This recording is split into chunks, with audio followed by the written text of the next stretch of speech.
Hello everyone, we are doing melted objects for this one. And of course you want to start off with a regular object. I'm going to be doing a camera, so just getting my basic shape down. The general shape of the camera, and then starting to add in details as I go. And if it helps to look at like spilled milk or spilled water, you can definitely do that. I'd recommend looking at a picture as opposed to just spilling something, but if it helps to do the real spilled water, that's fine. But you want your object to melt into the paper or onto your imaginary surface. So it's going to sink in. It's always best to get a light drawing, a light base drawing first, whenever you're working with anything.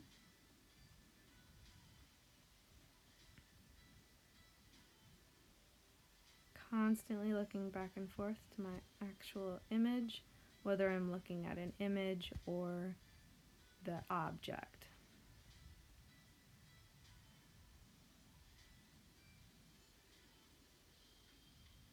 And as I work here, I am going to be planning and thinking of how I want to shade this, whether I want to use colored pencils, a different material, or simply graphite.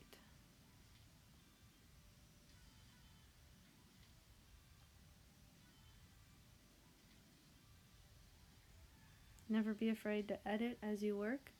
That's what your eraser is for. That's why it's always smart to start off with a pencil and to start off very lightly, because it's rare to get it right that first time.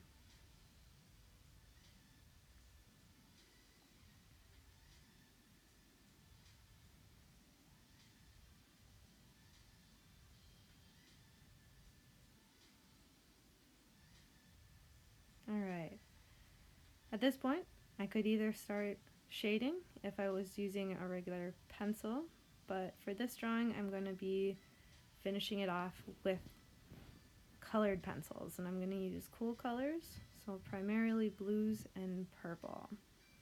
Always good to start off with sharp tools, your tools of course being your colored pencils. So getting all those situated. And remember, whenever you use colored pencils, it's always best to layer them. That's what's going to help create a really well finished drawing.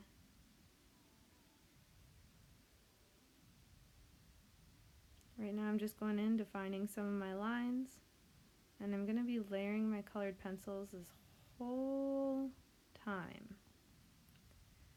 So using a lot of different blues, a few purples, I'm using white and black. Remember, if you are doing a camera like me, I'm guessing everyone's going to be doing something different, but cameras always with their lens often have a glare, but it's still generally very dark.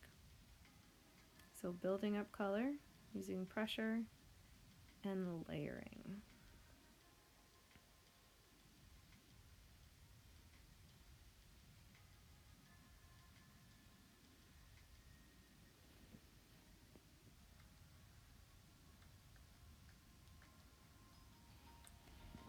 I also have a colored pencil blender. It's a colorless blender that I'll be using throughout the video, and you'll see me reach for it a number of times. I think it gives colored pencils a really well finished look. If you don't have one within your vicinity or don't have one available, don't worry about it. It's just another option.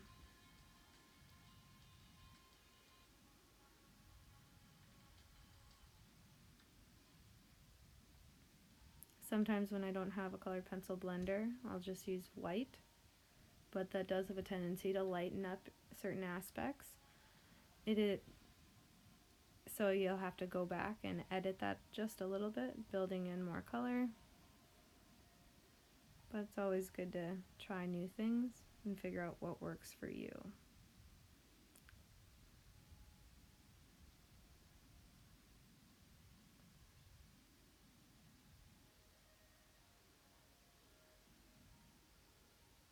whenever you're working with colored pencils, it's always best to start out lightly and try to build your color. So going over it in different areas, because colored pencil can be very difficult to erase.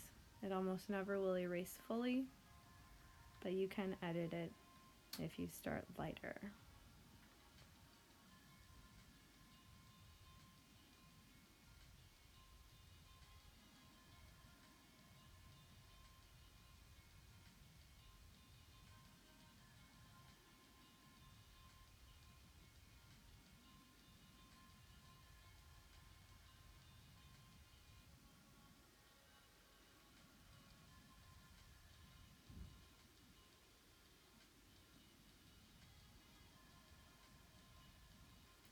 Once you get down to your melted aspect, make sure you're thinking about the different angles that your melted area is going to be looking like, because this is going to be something that's sitting on your imaginary table, so it'll have a different viewpoint and different angles where your dark and light areas are.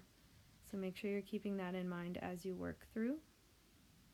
Of course, I will imagine that you're doing a different object than I am, but it's still the same principle that applies.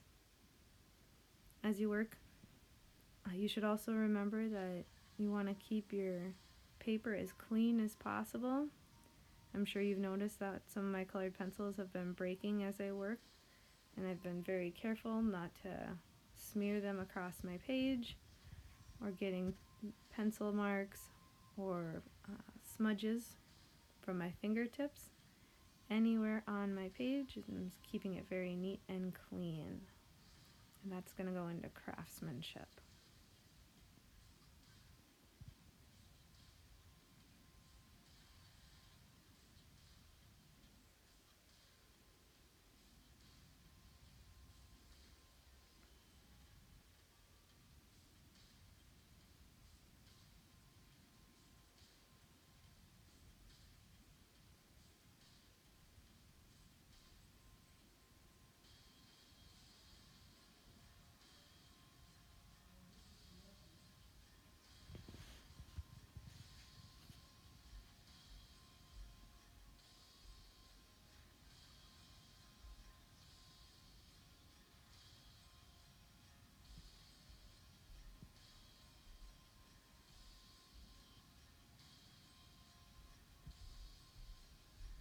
All this right now is just with my colorless blender, and again, it's a personal option and the way I like it to look.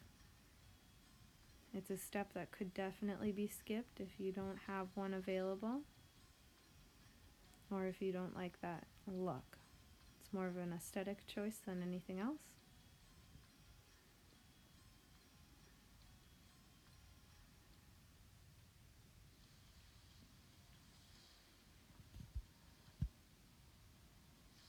Just like with any drawing, the more details you have, generally speaking, the happier you'll be with the end results. So try to incorporate as much as possible as far as what you see.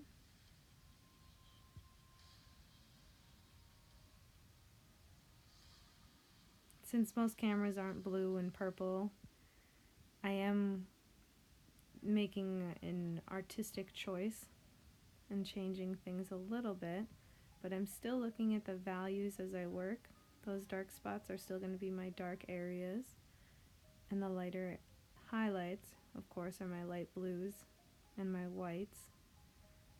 So even though I'm using colored pencil in a different color than what the actual camera is, I'm still referencing my object. And you should be doing the same. If it's not an object in front of you, you should have either a picture or something else that will help you as you work.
building color and following that shape that I created for my melting object.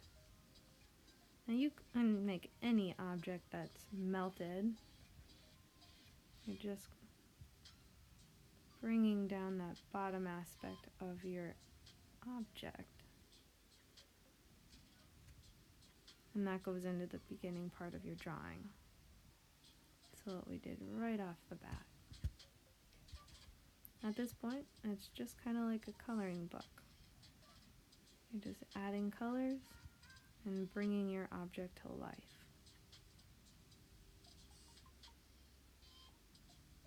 The more details you add, the more realistic it's going to look, and the more finished and happy with it you'll become.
Now this took me a little while, so don't be discouraged if yours is taking you time. Be willing to put in the time to create something amazing all on your own. But we are about finishing up and coming to a close here will be an example of a melted object. In this case, it is a camera. Hopefully this gives you a relatively good idea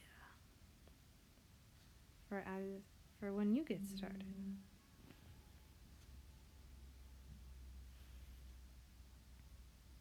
Remember, you can always edit.